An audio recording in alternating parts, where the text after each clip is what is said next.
Welcome. So glad to have you guys joining me today. I won't keep you long. I know a lot of the games have kicked off already.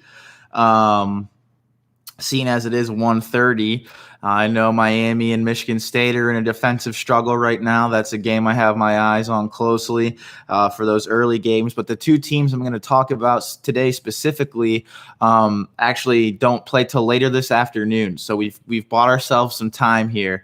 And of course, I do want to start out with Ohio State, a devastating loss for their playoff chances last week. I mean, what else can be said? They couldn't stop the run. The game actually reminded me a lot of when Dwayne Haskins visited his old stomping grounds against Maryland, and the final score was 52-51. That's what that game reminded me a lot about. Just Ohio State's inability to stop a running back. McFarland for Maryland, if people can remember, I mean, he had himself a career day. And it seemed like the same thing for CJ Verdal. I knew that Ohio State would be in trouble. Start the second half, Verdal going 77 yards. I knew right then that they were in trouble. And I want to temper people's expectations. Dwayne Haskins was a great quarterback. He got to learn under the tutelage of J.T. Barrett, who Urban Meyer claims, and I feel like Urban Meyer said this about a few people, but Urban Meyer claimed that that J.T. Barrett was his all-time favorite player, and one of the biggest reasons being he was just just your prototypical field general.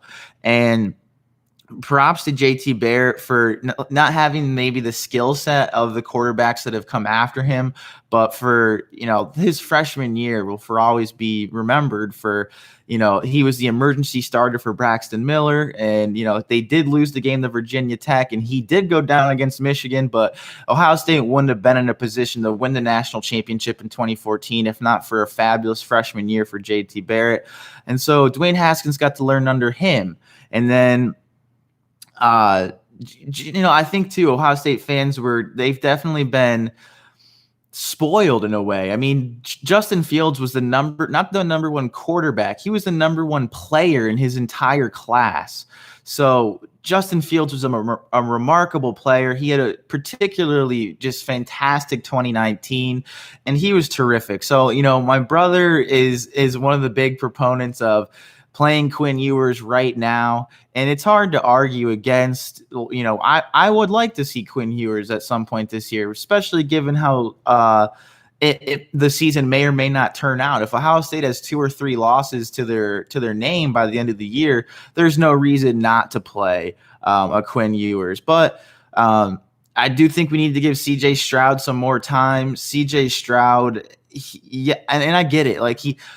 And on one hand, he threw for 484 yards, but on the other hand, he missed some throws. He missed some game-changing throws, but it really, for me, it comes down to 0 for 3 on fourth down. I mean, how do you go 0 for 3 on fourth down against Oregon, who's missing 2 of their better players on defense, including Kayvon Thibodeaux, who's the best player all around in college football? Apparently, missing Kayvon Thibodeaux only served as extra motivation for the Ducks. It didn't demoralize them, and I don't know what Ohio State was thinking going into that game, if maybe they thought without Kayvon Thibodeaux, there's nothing they can't do. But they were sent a clear message. Although I will say, speaking of messages being sent, get the hell out of here, Oregon. Those uniforms, I remember when Oregon, back in the days of Dennis Dixon, they had some of the best uniforms. Dennis Dixon and Jonathan Stewart, one of my favorite college backfields ever. What the hell are they doing with their uniforms? They had North Texas helmets on against Ohio State. I mean, give North Texas their helmets back and just get better, Oregon. You have so many combinations. You're basically the college headquarters for Nike. Those uniforms were garbage. And their uniforms have been garbage ever since they went to those really elongated numbers on the front and back. They're so bad. But speaking of uniforms, Colorado State listened. Now, I guess I've been informed by an insider that they do actually wear the orange uniforms at least once a year. I guess Colorado State has just been down on their luck to the point where I haven't taken notice of them, but they did in their how do you describe it? Toilet bowl? I mean, their game against Vanderbilt, both teams were coming off getting shellacked by FCS opponents. And it was really the not game of the week between Colorado State and Vanderbilt. Sadly, Vanderbilt comes away with the win. So even those nasty, just those beautiful orange uniforms couldn't save the Colorado State Rams. They might be the worst team in college football. And when I saw that they got drubbed by, I thought it was North Dakota State, and not that South Dakota State isn't a good FCS program, but okay, North Dakota State, no wonder. Like they were probably wouldn't even have been favored in that game. They were a slight favorite against South Dakota State, and they got absolutely just handled. And then they lose to Vanderbilt, who was coming off, I believe, a 20-3 loss to Eastern Tennessee. So not a good look for Colorado State. Not a good look whatsoever.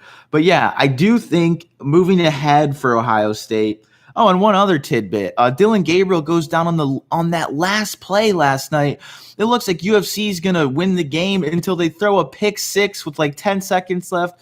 So not only do they lose the game to Louisville, but then they lose potentially their quarterback to a shoulder injury for God knows how long. It's not looking good for UCF. It's not looking good for Dillon Gabriel, and I just feel bad because that's a team I was looking to be, maybe they don't run the table like they did in years past, or maybe not quite as good. But I looked for UCF to be a really good Group of 5 team this year. Without Dillon Gabriel, Lord only knows where they end up. But I think obviously looking ahead for Ohio State, they're going to roll Tulsa today. And again, we've talked about it. Tulsa, the loss to UC Davis was misleading because of the 9 suspensions and four starters suspended for the whole game against UC Davis. Not an excuse, though. But then Tulsa comes back and plays another OSU. They play Oklahoma State very tough last week. So It's difficult to say because Tulsa obviously I do believe is still a good football team, but Ohio State has to come out hungry. And if they want their playoff, not their playoff aspirations, but their playoff expectations, if they plan to hold on to those playoff expectations, then I do believe that Ohio State must roll Tulsa today. They will roll Akron. The only thing is they've had some injuries. Obviously, they lost Josh Proctor for the season in the Oregon game. Sevyn Banks has been mysteriously missing games. He does have a lingering injury, but there may be more to that story. So with guys already out for Ohio State, I'm assuming that they're going to roll Akron, but maybe not. It maybe not be the massacre that some might expect it to be, just because I think you'll be seeing walk-ons as early as the third quarter. Third and fourth stringers for Ohio State playing in as early as the third quarter against Akron. Greg Schiano's done a nice job in New Jersey for the Rutgers Scarlet Knights. But no, there's no chance. Yes, the Scarlet Knights of Rutgers. I don't know why I question myself on that. But yeah, they're going to roll Rutgers as well, I do believe. But if they're not careful, there's a bye before the Indiana game. Obviously, Penn State's a circle game. They'll trounce Nebraska. Always got to look out for Purdue. They've learned that the hard way more than once in the last, 10 years. I do think Michigan State's better, but they handled this. Games you obviously have to circle are Penn State and Michigan. Michigan looks way better this year. They're committed to the run. Mike Hart, as the running backs coach, might be the most pivotal positional coaching hire in recent memory. I mean, he's not a coordinator. He's just a running backs coach. But look at the way he's turned around the run game for Michigan. It's really incredible. So you circle Penn State, you circle at Michigan, but a sneaky game that if Ohio State's not careful, Talia Tagovailoa is averaging 9 yards per attempt. He's completing 75% of his passes. He's throwing for over 300 yards a game.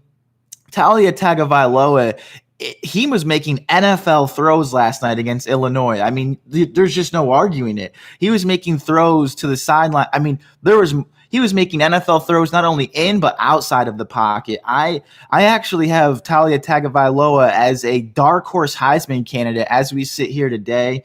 So Ohio State should be careful against Maryland. And like I said, in 2018, 52-51 was the final score. So watch out for Maryland. They also have an improved defense. I really, really like how they've been playing. And I think they already have two very strong wins against West Virginia and at Illinois. Those are two really solid wins. So I think Ohio State, it's hard to say. I do obviously think they bounce back and they will be more than likely, I mean, they're probably going to have one loss when they play Penn State, but it just remains to be seen. Penn State seems better this year, obviously. Michigan seems better, but you never know. You just never know. And there are, I guess, questions about the quarterback. So, and definitely questions about the defense. So that's all for Ohio State for now. The other team I want to talk about, the only team. Now, Eastern Washington upset UNLV in double overtime opening week. That game was a pick'em. We are experiencing today, folks, the first FCS team to be favored over an FBS team, and it's when Murray State, the OVC, picked to win the OVC. Murray State travels to the Detroit to take on BGSU. BGSU is plus 1.5 against Murray State, and I just, I want to say I'm offended, but in a way, I think I think Bowling Green's played really well as the underdog this year. They're 2-0 against the spread, and with a 1.5 point spread, the only way for them to go 3-0 against the spread to start out the year is to win the game outright. So I'm feeling good about that. I'm feeling good about the game today. I did, Bowling Green against University of South Alabama. It was the patriotic thing for them to lose to USA on 9/11. We get all that, but I want it to be said that team, Bowling Green, came out hitting hard. They had an intensity to their defense. I mean, USA could not move the ball. They couldn't get a positive yard to save their life. It was a truly impressive performance, wire to wire, for the defense for Bowling Green. That defense, I think, is much improved. They can't run the ball a lick, and that is what ended up hurting them. They couldn't move the ball in the first half, and so they kept putting the defense out there. And while the defense held for most of the game, by midway through the fourth quarter, the defense did give up the touchdown, and then there's nothing you can do when you fumble, inside your own 40-yard line with under a minute left, and it's set up. USA has a field goal kicker being scouted by the Jets, I'm told, and so as soon as I hear that on the sideline, oh my God, it's over, and it was. USA wins with 0 time left on the clock on a game-winning field goal. They take the game 22-19, although they were 2 touchdown favorites. Bowling Green held an All-American wide receiver in check. They did a lot of good things in that game. I came away, I've experienced the worst with this team the last couple of years, but after the Tennessee game, 14-6 at half, Josh Heupel doing whatever he could to try and cover and run up the score, and then Bowling Green led until the clock hit 0 and they ended up losing by that field goal. Bowling Green led all but 3 plays. In those 3 plays against USA in which they trailed by a single point. So I think this team is really, really, really close to breaking through, and it's not going to result in a bunch of wins this year. I mean, the ceiling for this team would be 4-8, but I do think they beat Murray State, although Murray State had since it was 7-7 against Cincinnati last week. Although now we're seeing Cincinnati, last I checked, was down 14-0 to Indiana. So Cincinnati needs to get their act right. But I am just convinced this Bowling Green team is so closer than they have been really since 2015. I mean, when Dino Babers left for Syracuse at the end of 2015, the wheels came completely off this thing, and it's taken Scott Loeffler a couple of years, but the wheels are starting to get put back on. We've put the axles back on. We're greasing the axles, and now we just got to put those wheels back on. And I think it's going to happen for the Falcons. I think it happens today. They win their first game in something like 600 days. I don't even want to think about it. I think they absolutely handle Akron. And I mean, gosh, if we really want to play the schedule game, let's see here. Obviously, at Minnesota is a loss. at Kent State. I think they can hang with Kent State. The way that Bowling Green's able to throw the ball, their quarterback. I mean, you can talk like you want about Kent State's Dustin Crum, but Matt McDonald, again, with no running game to speak of, is currently leading the MAC in passing yards, completions. I'm loving me some Matt McDonald right now, and I think we realized that he was hurt last year. So at Minnesota's loss, Kent State, you never know. I mean, the all-time series, Bowling Green dominates Kent State. They've just had Bowling Green's number the last few years because Bowling Green's just been so bad. But that could be a good game. I think they trounce Akron. At Northern Illinois is a winnable game. Hosting Eastern Michigan's a winnable game. I think they do fall to Buffalo on the road. They fall to Toledo. At Miami will be tough. And then another one, Ohio at home. The way Ohio's looked, losing to Duquesne, I think you circle that Ohio game that is a message sent. It'll be their last game of the year, and I think you send that message to the rest of the MAC that, hey, we just blew the doors off the Bobcats, and we're ready to rip for 2022. So if they beat Murray State, if they beat Akron, if they beat Ohio, that's 3 wins right there. That's 3 wins. And then, Kent State, Northern Illinois on the road, those could go their way, and Eastern Michigan at home could go their way. So I'm ecstatic for BG football. I can't say it enough. Obviously, there's a lot of question marks surrounding Ohio State football, but as everyone knows, I live and die with the Falcons. And although it's disappointing to think that Ohio State may not be there in the end, Ohio State will reload, they'll retool, and if they don't get it done this year, Ohio State they'll be back better than ever for next year, and they more than likely have Quinn Ewers under center opening day next year. So thank you guys for joining me. Have a great rest of your Saturday. Enjoy the games, enjoy the action, and we'll catch you on the next one. Love you.